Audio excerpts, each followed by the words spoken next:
always be caught up with everything you need to know, the latest headlines, opinions and debates. We'll bring you the good news and the bad, but most of all, we're here for you. Remember, send in your views and let us know what you would like us to talk about. That's because we're your news channel. And every morning at 6 a.m, it's breakfast on GB News. I'm Dan Wootton. Join me Monday to Thursday from 9 to 11 for the feistiest and most fun news debate on TV, where free speech reigns. I'll bring you a sharp take on the day's biggest stories, bombshell newsmaker interviews, and A-list guests. And I guarantee you, no spin, no bias, no censorship, and no reason to go to bed. That's Dan Wootton Tonight, Monday to Thursdays from 9 on GB News.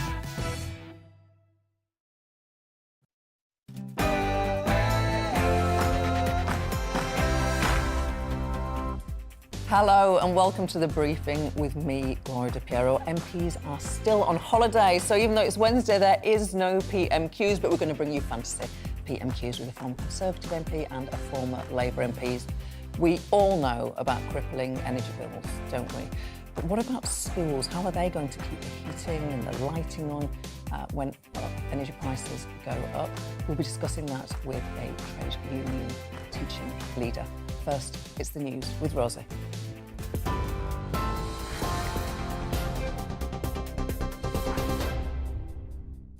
Good afternoon, it's 1 minute past 12. I'm Rosie Wright, keeping you up to date on GB News.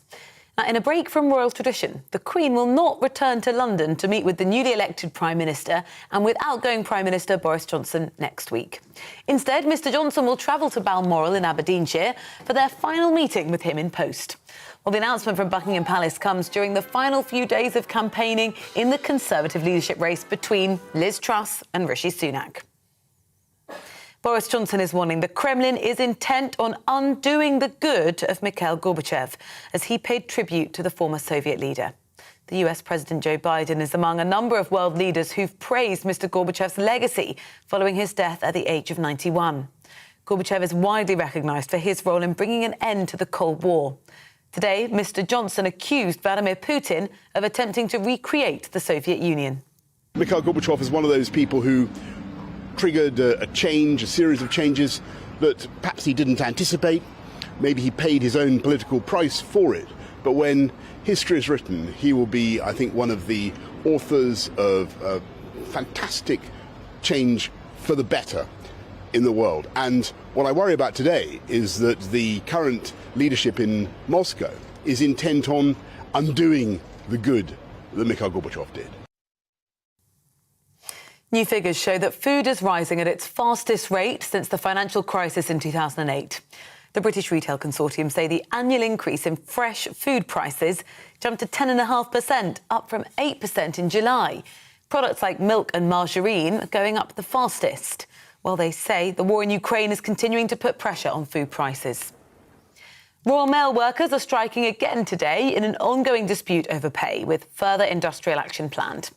The Communication Workers Union says more than 100,000 members are involved, making it the biggest strike of the summer. The action follows a walkout last week, a protest at a 2% pay rise, although the company says more money is on offer. Further strikes are planned for Thursday the 8th and Friday the 9th of September.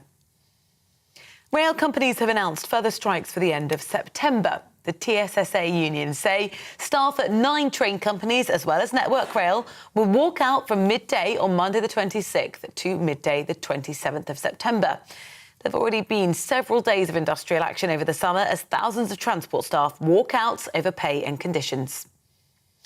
A team of inspectors from the UN's nuclear watchdog are leaving Ukraine's capital, and they're travelling now to the Russian-occupied Zaporizhzhia power plant. The International Atomic Energy Agency are going to inspect the plant for damage after weeks of shelling nearby raised fears of a radiation accident. The team say they're hoping to stabilise the situation. Now, meanwhile, the United States is urging for a complete shutdown of the plant and is calling for a demilitarised zone around it. The agency inspecting it said it was a complex operation. You know, these operations are very complex operations. We are going to a war zone. We are going to occupy territory, and this requires the explicit guarantees from not only from the Russian Federation, also from the Republic of Ukraine, and we have been able to secure that. The cooperative group is going to sell its chain of petrol stations to Asda in a deal worth £600 million. The sale will result in 5% of Co-op's entire estate, including 129 petrol forecourts, handed over to Asda. Around 2,300 Co-op staff will also be transferred when the deal is complete. NASA are going to make a second attempt at launching a rocket to the moon this weekend after the first one was postponed earlier this week. The Artemis 1 flight mission had been due to launch from Florida's Kennedy Space Center on Monday, but it was called off over technical issues. The flight is now set to blast off from Cape Canaveral on Saturday afternoon in a 6-week test flight around the moon and back. But with a 40% chance of favourable weather, the operation may yet again be clouded with issues. This is GB News. I'll have more as it happens. Now let's go to the briefing with Gloria.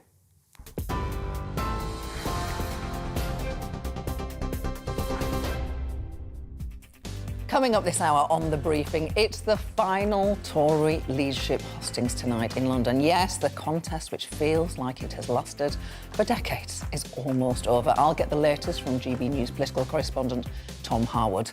If Parliament was in session today, it would be PMQs. At this time of day, I'll be speaking to a former Labour and former Tory MP on what they would be asking the Prime Minister today. And with energy bills set to soar in the coming months, how are schools going to cope? Give me your political briefing, send in your views and opinions by emailing gbviews@gbnews.uk or tweet me at gbnews.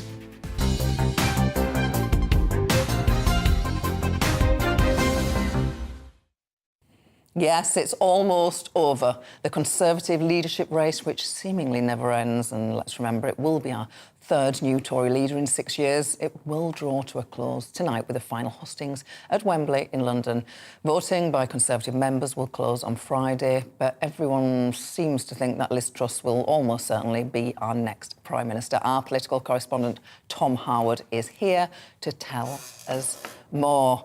It's finally coming to an end. We're going to meet our new Prime Minister. Just tell us what's going to happen in the coming days. That's right. Today, the last hustings. This evening, of course, the candidates have been going around the country in all 12 official regions, from Scotland, Wales, Northern Ireland, of course, but also the East Midlands, the West Midlands, the North East, the South West. Tonight is the turn of London.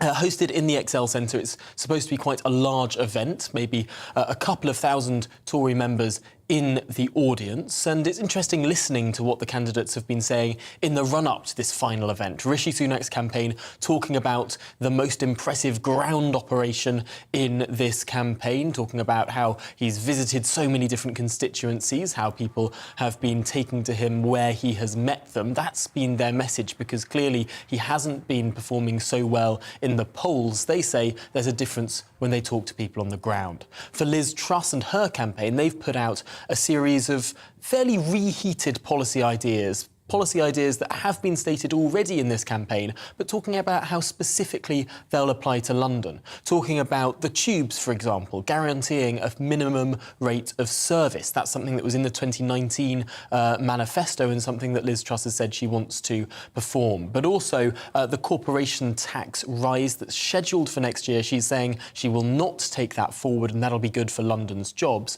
Interestingly, though, perhaps most interestingly, in this statement that the Liz Truss campaign has put out within the last hour, she's speaking about how investment zones would work in and around London. Now, these are low-tax, low-regulation areas of the country. Her campaign has said today that she would scrap burdensome regulations that stifle job creation, growth and investment through the establishment of new low-regulation investment zones in and around London. And the most interesting thing about this, I think, is that if we look back to what their campaign said at the start of this month about these low regulation investment zones, they said that these zones will also be surrounded by low planning restriction zones to boost house building. And this could be something that's very, very interesting as a Truss solution to the housing crisis, most acute, of course, in London. Now, London, of course, is a very Labour-leaning city these days, inner London especially, not many Tory seats to lose. If the incoming Truss administration were to change planning rules just inside London. Interesting. That could placate the Tory shires, no building in those Tory seats, quite a lot of building in those Labour seats. That could be a very, very interesting solution and potentially a more politically possible solution to get more houses built. That's a good solution. That is really interesting. Tom, as ever, thank you. So this time next week, Prime Minister's questions will be in full swing with a new Prime Minister, expected to be Liz Truss, but we'll know for sure on Monday. So today, we bring you fancy PMQs instead. Let's meet my fantastic panel. Former Conservative MP and NHS doctor Tanya Mathias is with me in the studio, and former Labour MP joins me too. Good to see you, both of you. If I can start with you, Graham. You're back in the House of Commons. Maybe you're posing your first question to the new Prime Minister. What would it be? Well, I think it will be about businesses and energy costs. We're seeing particularly SMEs, which are vital to Britain, facing, quadruple costs, even more. Some people are going from 13, 16p a kilowatt hour to, I've heard some horrifying stories of 80 and 90p, and particularly in places like hospitality. These businesses are under real pressure. Many of them saying they'll have to close. They're seeing bills rise. I would say to the Prime Minister, does he recognise the problems that businesses face in this country with the rising energy costs, and what's he going to do about it? Energy costs certainly going to dominate our political debate in the weeks and months ahead. Tanya, let me transport you back to those green benches. What would you ask the Prime Minister today? Well, yes, and remembering it, I think my questions always depend on whatever question's gone before. So I absolutely agree with Graham, it would be about energy. I would have hoped, though, that there would be comments about Gorbachev. So, it would have depended on what's been said, but I would want the House to recognise his incredible legacy. And I think, if I was an MP on the backbenches, I'd be reminding everybody about those nuclear treaties. He made the world a safer place. And I think because we have still got Ukraine, I think my question, if it hadn't already been addressed, would be on that. But I absolutely agree, it will still be on cost of living. So again, if it hadn't been covered, I'd be asking about our energy security, energy independence, and if it hasn't been mentioned, UK North Sea oil and gas. And so there's some very interesting things coming out about how we can price that. And if the MPs in the tidal areas haven't been pushing the Prime Minister for tidal energy, I would be going on to that. But as you can see, I was an MP that was really eager, if I ever got a chance, PMQs, because it doesn't come up that often. So if all of that had been covered, I would be going for those things right on the horizon that we have to be aware of. When I was there in Parliament, I was talking about vaccines. That was years before COVID. But today I'd be saying, watch out, Prime Minister, what's your plan for social care?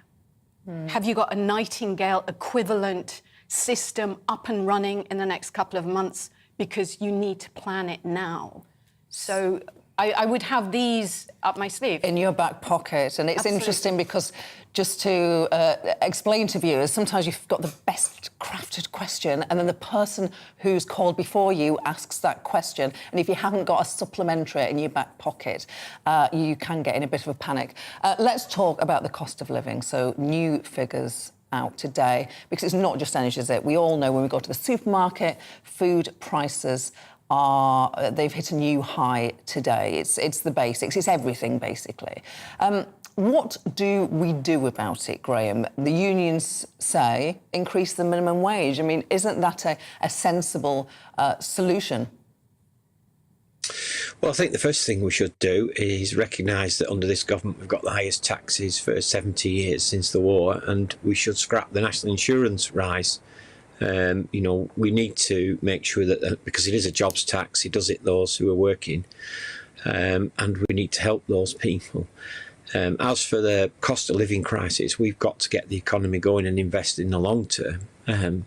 But you're right to say that food prices have risen. A loaf of bread has gone from £1.5 to £1.29, £1.30 now. And that's a huge increase in food. You know, you're looking at around 25%, 28% increase there on that particular item, but all items.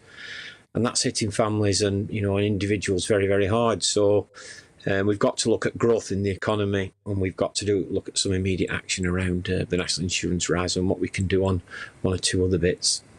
And isn't it nice to hear from a politician, albeit a farmer one, who knows exactly the price of a loaf of bread? Thank you for that, Graham. Tanya, Graham points out that there is an extremely high tax burden under this government. It's not something that is traditionally associated with Conservative governments. They like to pride themselves on being low tax. Does that concern you? Is that something that the new Prime Minister should tackle straight away? Yes, and I know your earlier segment, you were saying, oh my gosh, at last we've come down to the last hustings on leadership.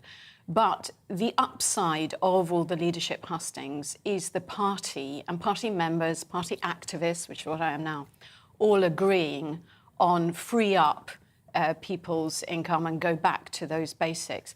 And remember, Rishi and Liz are heading that way. Now, of course, I completely understand Graham's point about national insurance, but remember that was for the social care. So the point is about the taxes we've had is maintaining as we went, you know, it's forgotten perhaps in immediate consciousness, but we got through COVID. And if I take myself back to that March time with lockdown, which was a new thing in all our experiences, not new for other countries, but I was amazed how we did get through it, and importantly, how jobs were saved.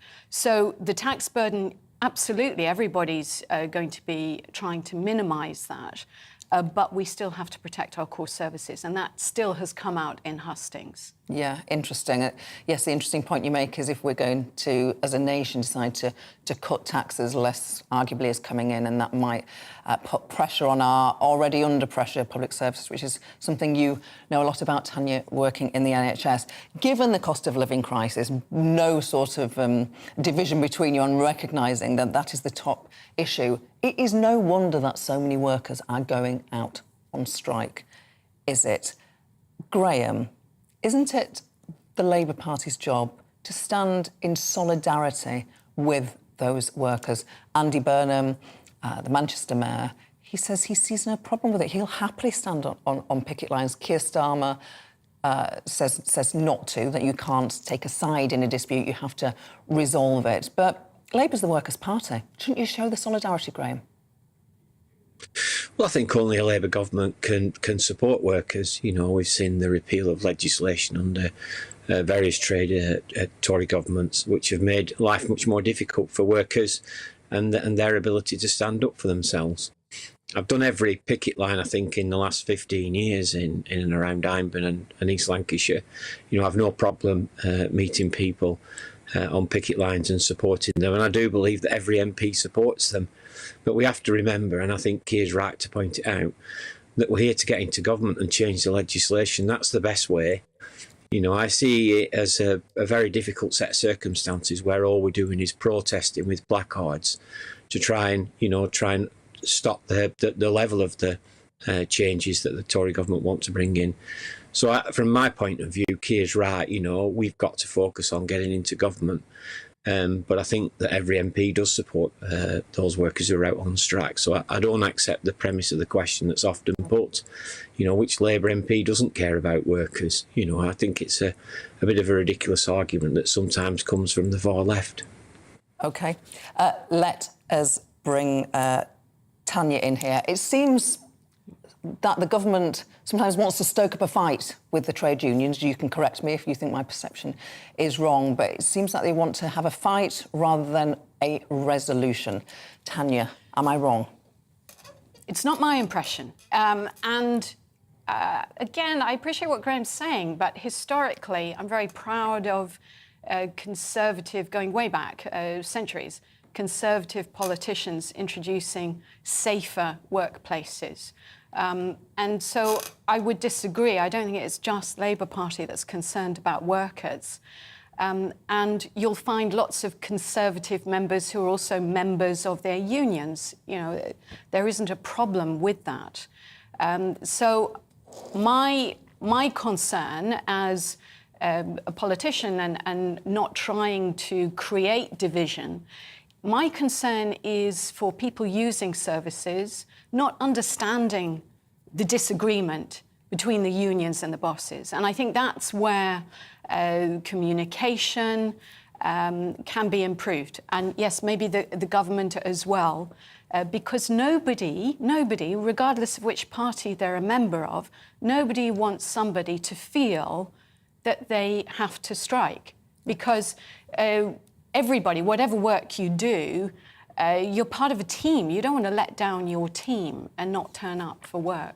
We've got about 30 seconds each left. So I wanted to ask you finally about the reports that the new Prime Minister and his or her top ministers could lose their UK-made Jaguars, their ministerial cars, and they be replaced with German Audis. Can that be right, Tanya? Well, as I was talking to your staff before getting here today, I'm very conscious of my carbon footprint, actually. So, to be honest, more than which kind of car, actually, and this is something else that for PMQs, perhaps we don't have enough of. Actually, what I want is every minister, every government department, every public building to be reporting on their carbon footprint. That, to me, is more important. We have to be measuring everything now if we are to address it, and that goes back to the floods in Pakistan and all the climate crises we've got. We can start, and the ministers can start next week. Graham Jones, shouldn't British leading politicians be promoting British brands? Quick answer. Well, this is the brightest ridicule, really, and the government, and particularly Boris Johnson, he was the person who said that we would still buy German cars. He's gone out of his way to buy more German cars, and they would still buy from us. And we've seen our exports fall since he's brought in a very hard Brexit, which is affecting business and trade and pushing up inflation. So, I mean, I want to use the word joke, really. It's a bit of a joke. I think that's what the public would say, and I think that's what they think about the government. I think it's symptomatic of this government that they've gone out and bought a German car instead of a British car, you know, and I think that it sums up, really, when you look at what Boris said during the referendum, quite an irony. It sums up the hypocrisy of some of these individuals that are now running the country.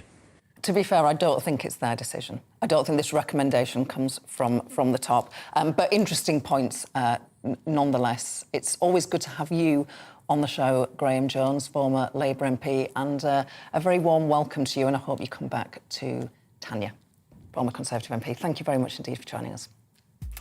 Now, you'll have noticed food getting more expensive. Now, new figures show food prices are up 9.3% in a year. That's the steepest rise since 2008. I'll chat to our economics editor, Liam Halligan, in just a moment. Before that, it's time for your weather. Hello, I'm Alex Deacon with your latest weather update from the Met Office. A fine, bright day out there for most today. Sunny spells, a bit breezy across the south. Most places are dry, but there are just one or two showers around.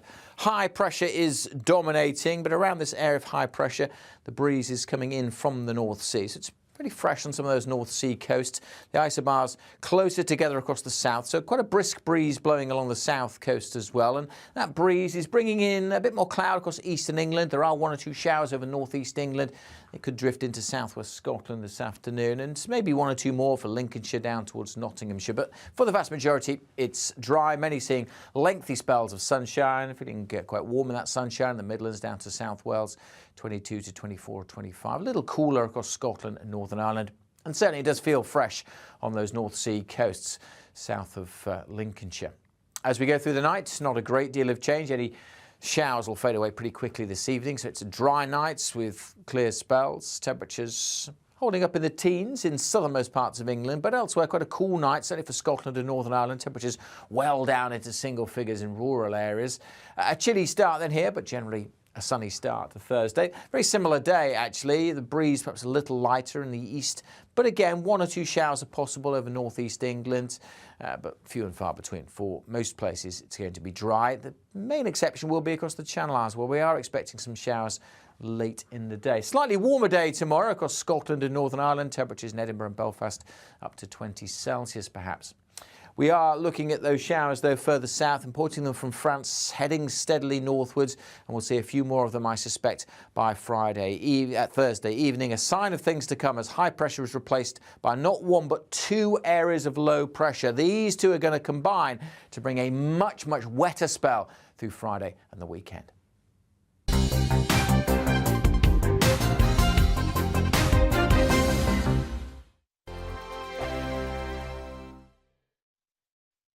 Join my show Farage, 7 p.m. till 8 p.m. Monday through Thursday, and there you will get opinion, analysis, debate, and I'll cover stories that nobody else dares to touch.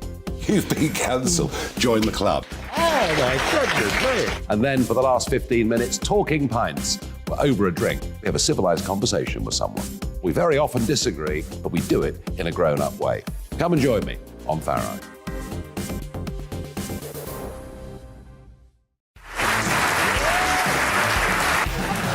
My name is Andrew Doyle. Join me every Sunday evening at 7 p.m. for Free Speech Nation. This is a show where we address current affairs and news stories of the week with the help of two wonderful comedian panellists. I brought in comics because I want to give it a lighter edge, and also they work for less. See you there.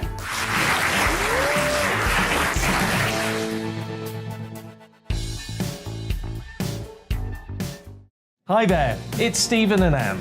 At breakfast from 6 a.m, you'll always be caught up with everything you need to know, the latest headlines, opinions and debates. We'll bring you the good news and the bad, but most of all, we're here for you. Remember, send in your views and let us know what you would like us to talk about. That's because we're your news channel. And every morning at 6 a.m, it's breakfast on GBNews. I'm Dan Wootton. Join me Monday to Thursday from 9 to 11 for the feistiest and most fun news debate on TV, where free speech reigns. I'll bring you a sharp take on the day's biggest stories, bombshell newsmaker interviews, and A-list guests. And I guarantee you, no spin, no bias, no censorship, and no reason to go to bed. That's Dan Wootton Tonight, Monday to Thursdays from 9 on GB News.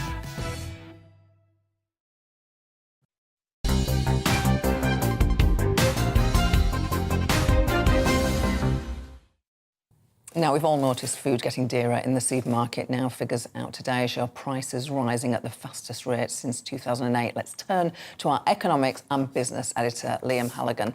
This report out today, of course, we all just go to the shop and we know that food prices are up. Is there anything in today's report that surprises you? Well, the report from the British Retail Consortium, these aren't official figures. This is a survey of shops by the food retailers. They show that food price inflation was around 8% during the year to July, rising above 10% during the year to August. And that's pretty much in line with inflation generally. But what I'd say is that the cost base for food retailers and farmers, like fertiliser, fuel, transport costs for food, wages for food processing, they're going up by a lot more than 10% if you look at the official sort of fine print data. And I think it's worth saying in our food retailing sector, even though, yes, food prices are going up and families are feeling that, I'd say that the costs of the food retailers are going up even more than 10%. So for now, food retailers, even the big supermarkets, they're absorbing quite a lot of these cost increase, which means they make less profit. Some of them will make no profit at all. And that's because our food retail sector is pretty competitive. You know, we all know that supermarkets don't want the other supermarkets getting market share. We can all shop around, and we've seen a big move, Gloria, towards the sort of discounters, the Aldis and the Lidls. They're gaining market share off the mid and more upmarket supermarkets like Tesco, Sainsbury's, and indeed Waitrose. So what I'd say is that food price inflation is high and it's hurting, but for now it's actually lower than it would otherwise be if we weren't seeing that competition among food retailers. Interesting point there. Some more figures for you.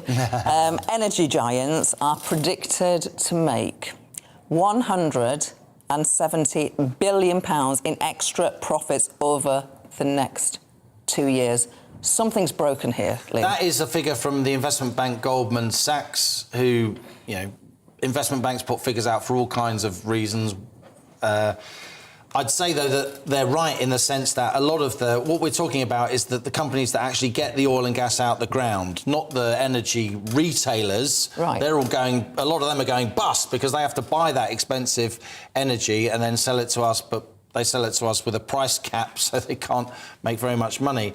The actual big energy giants, though, who operate in the North Sea and elsewhere, Goldman Sachs are right. They will make massive amounts of money because energy prices are high because of geopolitical reasons, not least the war in Ukraine, but their extraction costs haven't actually gone up all that much. And Goldman Sachs, for their money, are actually saying that headline inflation, which is currently, 10, 11%, 13%, the Bank of England says it's where it's going to peak. We had Citibank in the saying last week inflation could hit 18%, and Goldman Sachs are saying inflation could top 20%. So these are really worrying numbers. 20% inflation, that is mid-1970s level. Yeah, we're all anxious about it, and we're hoping the new Prime Minister will do something about it, and I'm sure they will. They will have to. Final question. We all know you're an interesting bloke, but people might not know that you lived in Russia for a number of years. Yeah. And I believe you met Mikhail Gorbachev. Yeah, I met Gorbachev a couple of times. I was a foreign correspondent based in Moscow. I've lived in Russia for about 5 years of my life altogether. So obviously, the fact that the last leader of the Soviet Union has died overnight is of interest to me. He's 91. He grew up in southern Russia in a small farming town called Privolnoye. It's near Stalingrad, which is now called Volgograd, of course, an incredibly important scene of the Eastern Front, a decisive battle of the Second World War. I think what I'd say in the short time I've got about Mikhail Gorbachev is that he's revered a lot more in the West than he is in modern-day Russia. There's a lot of ambivalence towards him in Russia, and he himself had a lot of ambivalence to Russia. Having said that, he's an hugely important historic figure, and I think a lot of people will mourn his passing. Liam Halligan, the multi-talented. Thank you so much. Thank you. And I'll be talking with Alistair Stewart about Mikhail Gorbachev later in the show. But first, we're talking energy and education as schools face huge energy bills this winter. I'll talk with Jeff Barton, the General Secretary of the Association of School and College Leaders next. First, here is your news with Rosie.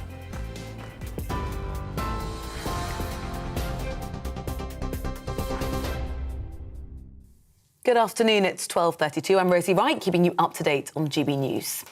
Now, in a break from royal tradition, the Queen will not return to London to meet with the newly elected Prime Minister and the former Prime Minister Boris Johnson next week. Instead, Mr Johnson will travel to Balmoral in Aberdeenshire for their final meeting with him in the post.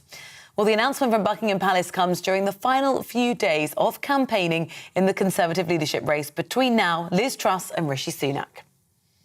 Boris Johnson's warning the Kremlin is intent on undoing the good of Mikhail Gorbachev as he paid tribute to the former Soviet leader. US President Joe Biden is among a number of world leaders who've praised Mr Gorbachev's legacy following his death at the age of 91.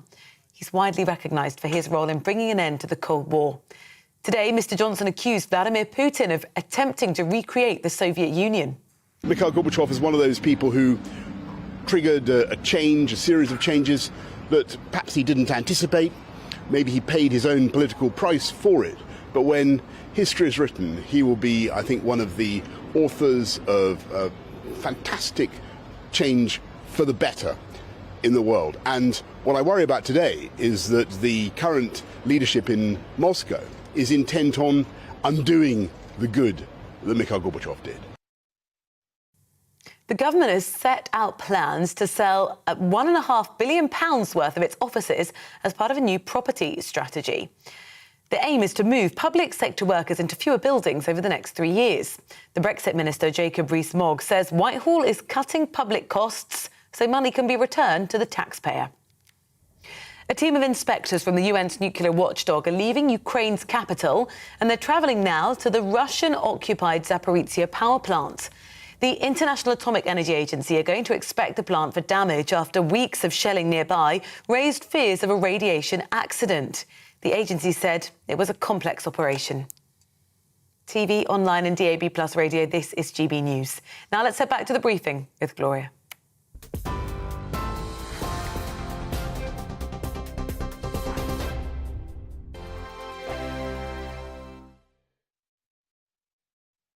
Join my show Farage, 7 p.m. till 8 p.m. Monday through Thursday, and there you will get opinion, analysis, debate, and I'll cover stories that nobody else dares to touch. You've been cancelled. Join the club. Oh my goodness me! And then for the last 15 minutes, talking pints. We're over a drink. We have a civilised conversation with someone. We very often disagree, but we do it in a grown-up way. Come and join me on Farage.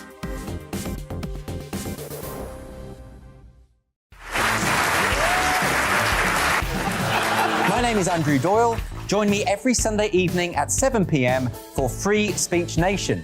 This is a show where we address current affairs and news stories of the week with the help of two wonderful comedian panellists. I brought in comics because I want to give it a lighter edge, and also they work for less. See you there.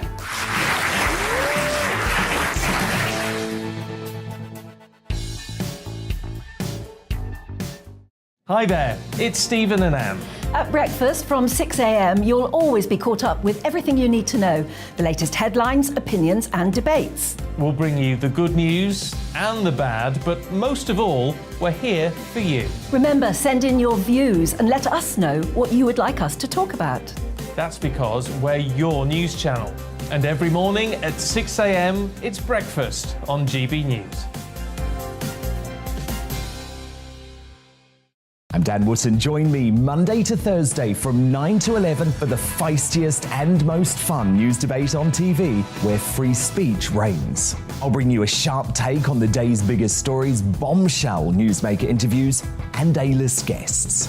And I guarantee you, no spin, no bias, no censorship, and no reason to go to bed. That's Dan Wootton Tonight, Monday to Thursdays from 9 on GB News.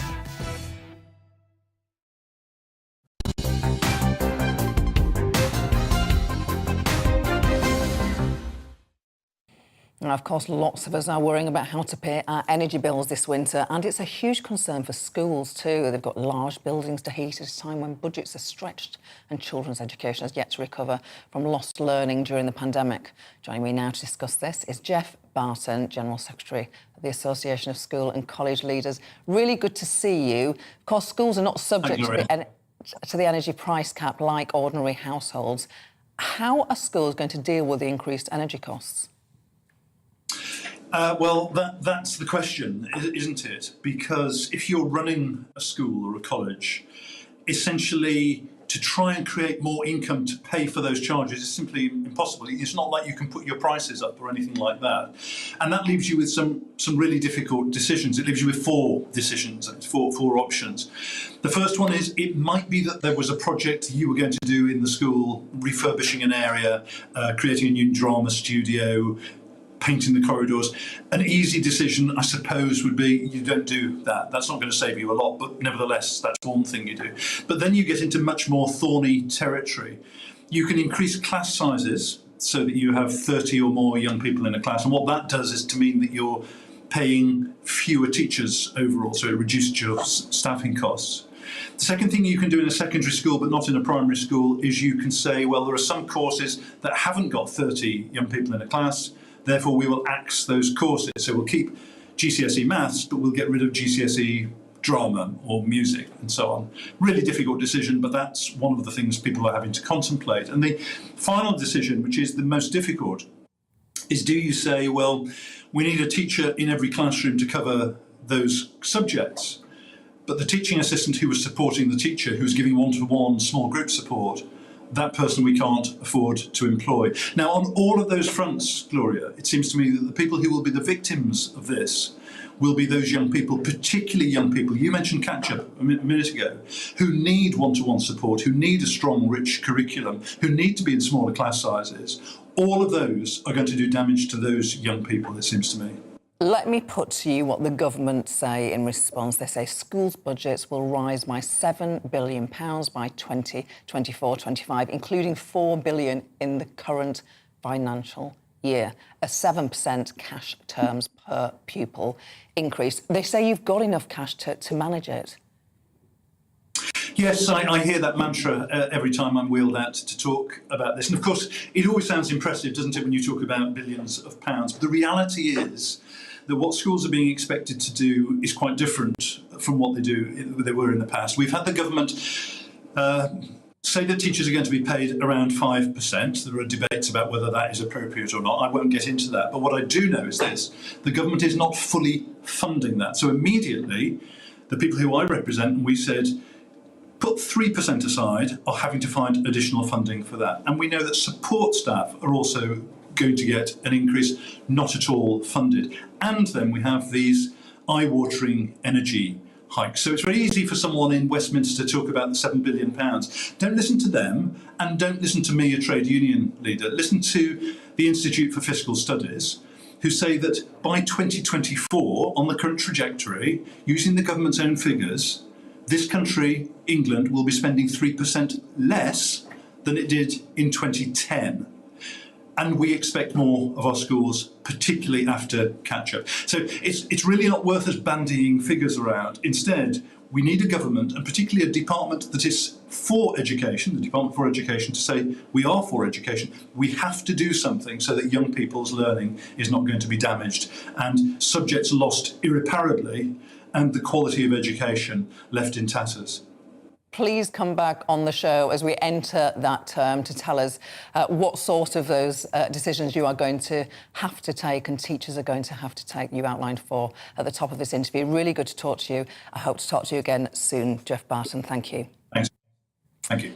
Now, Royal Mail workers are on strike today, with 115,000 staff walking out in a row over pay. The strikes will disrupt the delivery of packages and letters, but post office branches will remain open. Further strikes are planned in September. Let's speak to our GB News North West reporter, Sophie Reaper.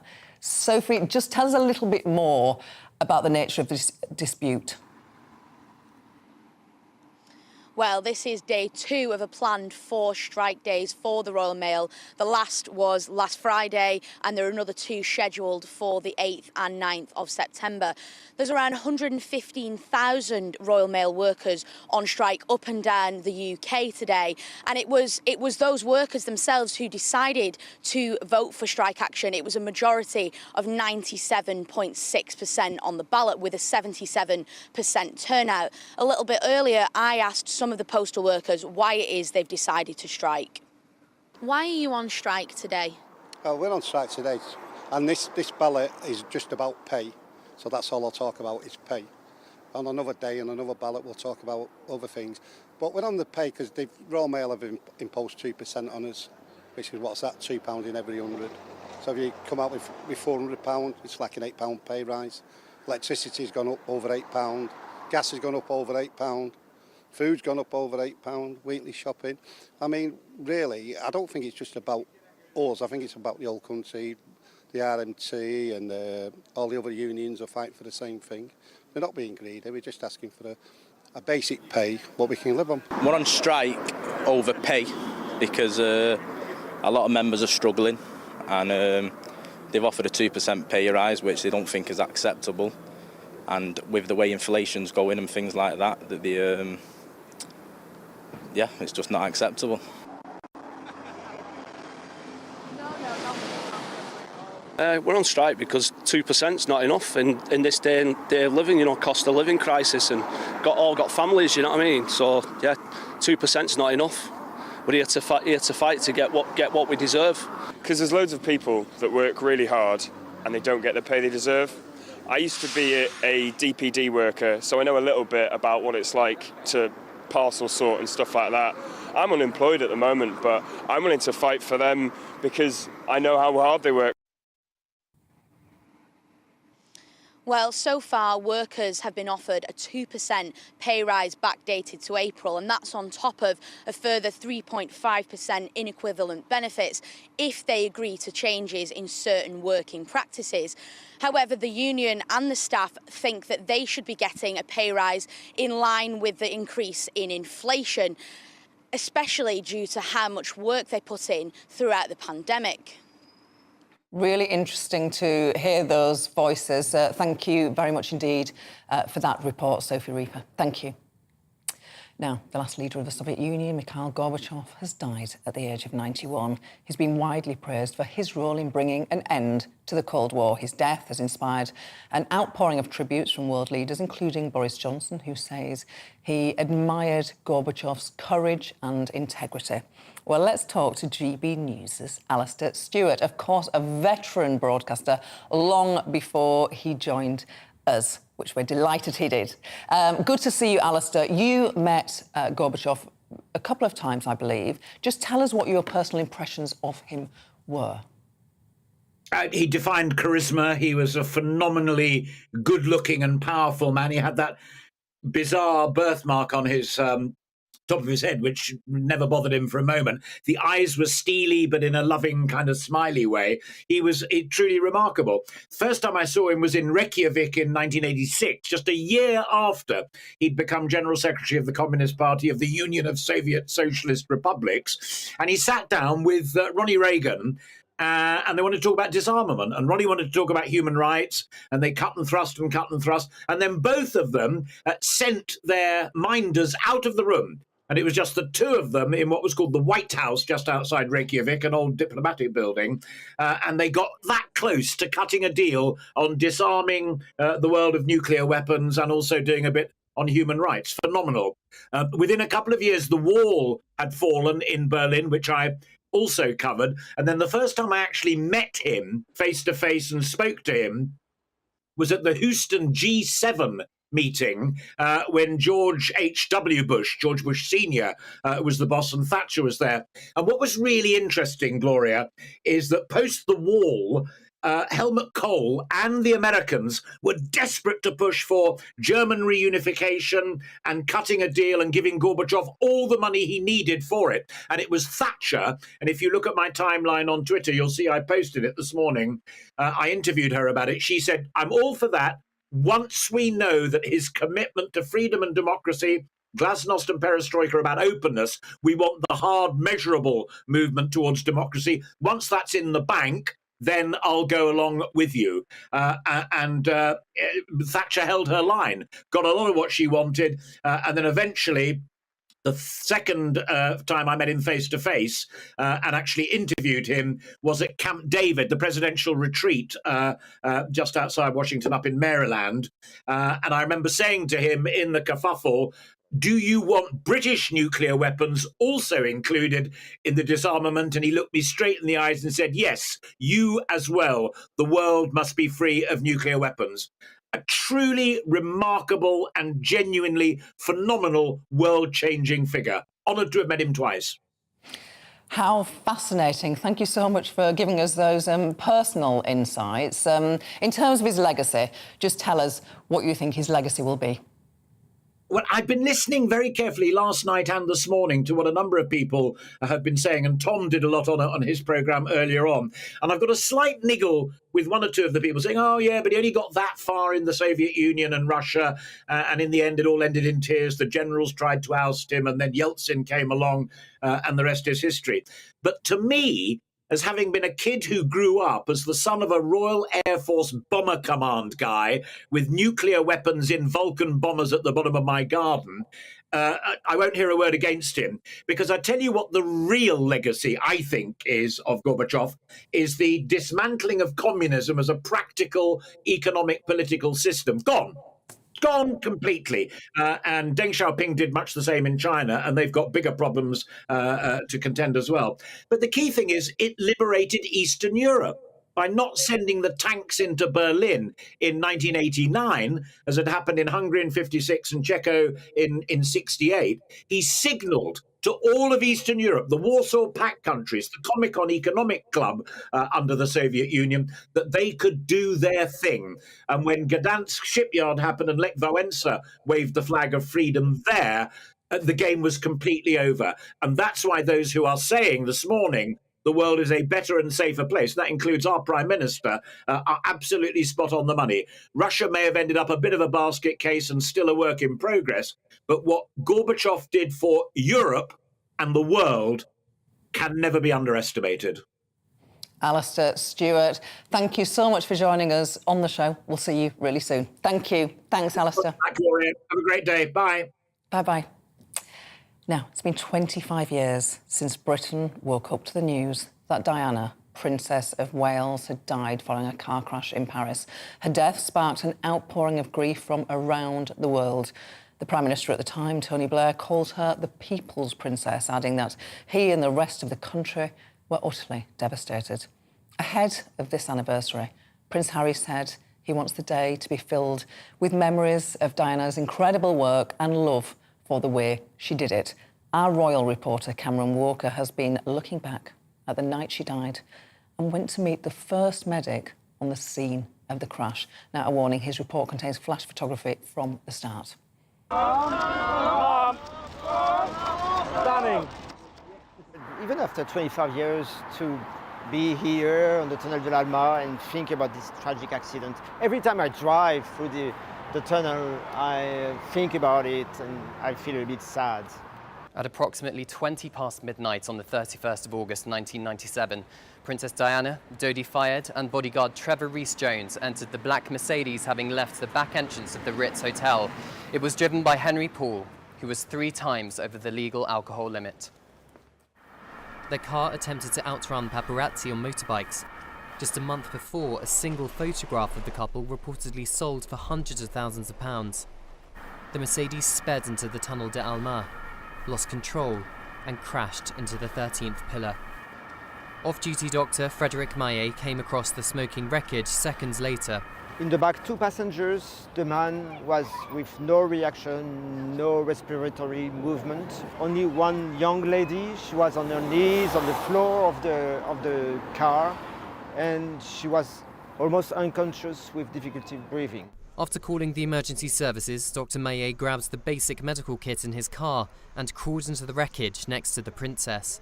I sat down on the rear seat and I lifted up her head and applied the respiratory bag to help her breathe. Despite helping the most famous woman in the world, Frédéric didn't recognise Diana. There were a lot of pictures taken. I realized that there were lots of flash inside the Mercedes. I didn't recognize her, as a only doctor in front of 4 severe victims. I had really other things to think about. The princess was taken to Le Petit Sapatier Hospital for emergency surgery. Doctors fought for 2 hours to save her life, but she passed away. I'm probably the last person that she heard. That was a big shock. I didn't think she would die so quickly.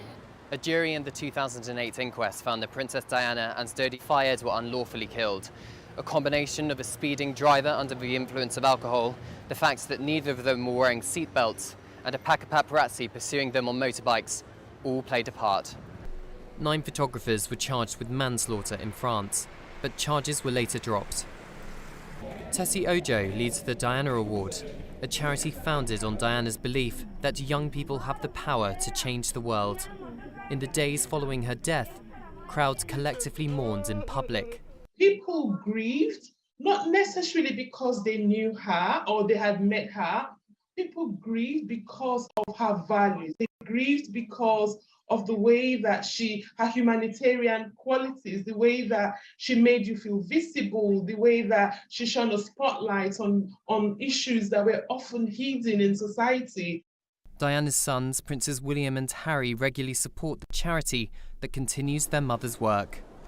Her empathy and humanity radiates through the next generation of the royal family, helping to make the world a better place. Cameron Walker, GB News. What a day that was. Now, lots of you have been getting in touch. Gareth says, so Labour's great plan is to give the rich, the ones in the biggest homes, the greatest amount of public monies. Karen says, strikes affect the working class pockets more than anyone else. What's the point in saying Labour is a working class party and their MPs should go on the picket lines? Now, more than ever, the general public will suffer because of these strikes. Adrian says, hi, Gloria, my question to the Prime Minister, I'm loving the fact that you're getting involved in fantasy PMQs, would be who is going to sit down with pen and paper to figure out how we reduced our national debt? It's a good one. And Alan says, I am loving this postal strike. Long may it continue. No junk mail. Keep it up, lads and lasses. You have been watching The Briefing with me, Gloria De Piero. I'm back every Monday to Thursday from noon. Tomorrow on the show, we'll be looking at Boris Johnson's legacy as we prepare to finally say farewell to him and to meet our new Prime Minister on Monday. Up next, it is On the Money with Liam Halligan. But first, it is time for your weather. Hello, I'm Alex Deakin with your latest weather update from the Met Office. A fine bright day out there for most today. Sunny spells, a bit breezy across the south. Most places are dry, but there are just 1 or 2 showers around. High pressure is dominating, but around this area of high pressure, the breeze is coming in from the North Sea. So it's pretty fresh on some of those North Sea coasts. The isobars closer together across the south, so quite a brisk breeze blowing along the south coast as well. And that breeze is bringing in a bit more cloud across eastern England. There are 1 or 2 showers over northeast England. It could drift into southwest Scotland this afternoon, and maybe 1 or 2 more for Lincolnshire down towards Nottinghamshire. But for the vast majority, it's dry. Many seeing lengthy spells of sunshine, feeling quite warm in that sunshine. The Midlands down to South Wales, 22 to 24 or 25. A little cooler across Scotland and Northern Ireland. And certainly it does feel fresh on those North Sea coasts south of Lincolnshire. As we go through the night, not a great deal of change. Any showers will fade away pretty quickly this evening, so it's a dry night with clear spells. Temperatures holding up in the teens in southernmost parts of England, but elsewhere quite a cool night, certainly for Scotland and Northern Ireland. Temperatures well down into single figures in rural areas. A chilly start then here, but generally a sunny start to Thursday. Very similar day, actually. The breeze perhaps a little lighter in the east, but again, 1 or 2 showers are possible over northeast England, but few and far between. For most places, it's going to be dry. The main exception will be across the Channel Islands, where we are expecting some showers late in the day. Slightly warmer day tomorrow across Scotland and Northern Ireland. Temperatures in Edinburgh and Belfast up to 20 Celsius, perhaps. We are looking at those showers, though, further south, importing them from France, heading steadily northwards, and we'll see a few more of them, I suspect, by Thursday evening. A sign of things to come as high pressure is replaced by not 1 but 2 areas of low pressure. These 2 are going to combine to bring a much, much wetter spell through Friday and the weekend. Hello, I'm Alastair Stewart, and I'd invite you to join me at noon on Saturdays and Sundays for Alastair Stewart and Friends. I've been in this business for over 40 years. Now, here at GB News, I've never been happier. I get to choose the big stories that really interest me. We hear what you have to say, and you hear what I have to say. I really hope you can join me, noon on Saturdays and Sundays. Hello, I'm Michelle Dewberry, and you can join me every weekday 6 till 7 on Jubes & Kerr. Me and my panel will get stuck right into the day's events, and I can tell you, in fact, I can warn you, expect some robust debates, some strong opinions and perspectives from both sides of the fence. It's about you at home as well. I love to read out all of your comments, or at least as many as I can. So join me, Michelle Dewberry, Monday to Friday, 6 till 7 on Jubes & Kerr. Every morning from 6 o'clock, we'll wake you up with GB News Breakfast with all the stories you didn't know from the night before. So whether it's serious news, entertainment, or your own views from all over our great nation, we're here to kick off your day with a smile. The national media should be reflecting and reporting what's happening here. You will notice the northwest